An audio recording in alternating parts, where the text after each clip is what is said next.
Теперь мой учебный день начинается с того, что я просыпаюсь за 10 минут до начала пар, успеваю умыться и включить видеоконференцию из кровати. Если это лекция, ну, в принципе, если семинар, то тоже ничего страшного. Первым делом я включаю свой ноутбук и затем уже перехожу на определенную платформу в зависимости от того, где проходит та или иная лекция или семинар. А сам процесс, конечно, происходит за письменным рабочим столом. Учебный день, как ни странно, начинается для меня в постели, потому что первыми парами у нас обычно лекции. Мой учебный день все так же начинается с того, что я заправляю кровать и иду умываться, но сейчас это все происходит в очень размеренном темпе, поскольку никуда особо торопиться не нужно. Все, что у меня есть, находится вот в этом волшебном предмете, и благодаря приложению РУС я могу знать все семинары и лекции, во сколько они начнутся, а они начинаются по расписанию, и там даже есть ссылки на наши семинары в Zoom, поэтому все очень удобно и просто. Из-за того, что я живу в Владивостоке, а разница между Владивостоком и Москвой составляет 7 часов, я фактически перешел на формат вечерней школы, даже иногда ночной. Да, конечно, да. С одной стороны, я очень скучаю по Покровке и хочу находиться рядом со своими друзьями и пить кофе. Лично мне не нужно ехать по часу в одну сторону, по часу в другую до университета. При этом намного удобнее учиться дома, потому что можно делать несколько дел одновременно, все находится в одном компьютере. Для меня один минус — это то, что не всегда можно наблюдать за всеми своими одногруппниками в Zoom, например, во время семинаров, и есть страх кого-то перебить. Учеба, она как оставалась, как мы писали конспекты, готовились к семинарам, и все так же это и остается. Учеба изменилась. Она стала сложнее и запутаннее, потому что очень много заданий и разных задач, которые нужно выполнить в короткие сжатые сроки. Из-за того, что я вернулся домой, моя учеба достаточно сильно изменилась, потому что изменился режим. Иногда мне приходится задерживаться на парах до часу ночи. Иногда можно не успеть что-то заметить, где-то прочитать, что-то узнать и пропустить какой-нибудь дедлайн. Появились дополнительные часы, которые мы можем потратить уже на нас самих или на наше увлечение. И, так сказать, удовлетворив наше желание в этих увлечениях, мы возвращаемся обратно к учебе уже с посвежевшими мыслями и уже с большим интересом. Из-за того, что контакт преподавателя с аудиторией стал менее тесным, некоторые преподаватели очень стараются четче донести свою мысль на лекциях и на семинарах. И иногда складывается такое ощущение, что семинары и лекции онлайн проходят более продуктивно, чем офлайн. Я бы сказала, что онлайн учиться однозначно проще, потому что информация, передаваемая через интернет, не искажается, но сложнее в плане психологическом, потому что мне не хватает своих друзей, корпуса на Покровке и кофе от любимого бариста в Груше. В перерывах между парами стоит помнить о той же самой физкультуре, которая помогает нам и взбодриться, и перейти с одного предмета на другой. Нужно запереться в комнате, где больше ничего нет, кроме тебя и ноутбука.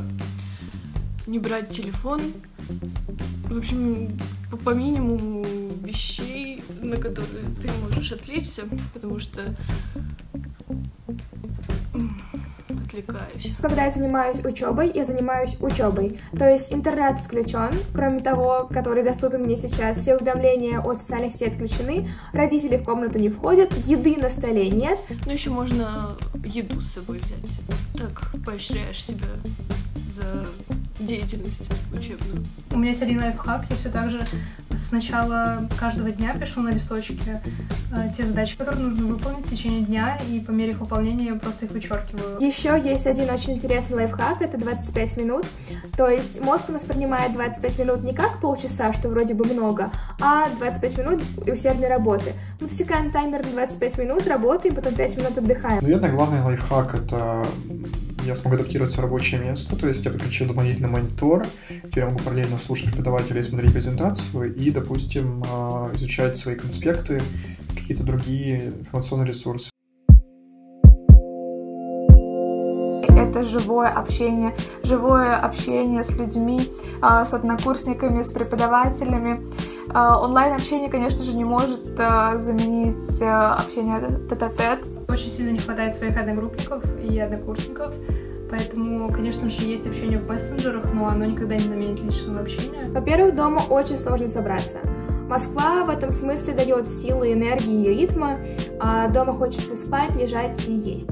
Уверенно, больше всего не хватает, как бы это ни было банально, взаимодействия с другими студентами, с моими друзьями, с преподавателями. Больше всего не хватает в домашнем режиме своих друзей, вот этой всей атмосферы общежития, самостоятельности в какой-то степени, потому что все-таки для родителей, когда ты возвращаешься, ты все еще их ребенок. Больше всего не хватает друзей и одногруппников, с которыми раньше мы могли сходить в столовую, за кофе, еще куда-то поболтать, посмеяться. А теперь приходится видеть их мордашки через экран.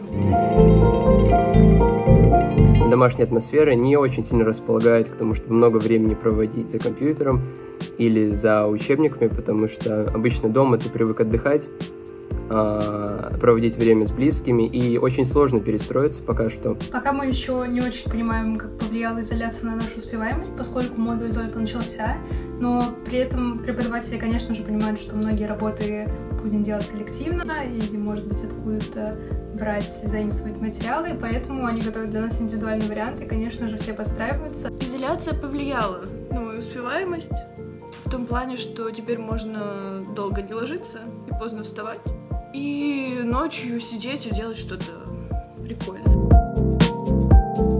Я уделила очень много времени своим хобби, которые я уже позабыла за время обучения в универе. Поэтому сейчас я медитирую, рисую, танцую и смотрю очень много видеоуроков на платформе Coursera. А сейчас я отдыхаю посредством просмотров видео на Ютубе, также готовкой. Это не всегда успеваешь сделать во время очного обучения. Провожу больше времени с родителями, мы играем в Монополию, Уны и что-то подобное, просто разговариваем, наслаждаемся компанией друг друга. Я сплю, хожу на кухню, могу включить телевизор. Это просмотр сериалов, фильмов, общение с членами семьи и чтение художественной литературы.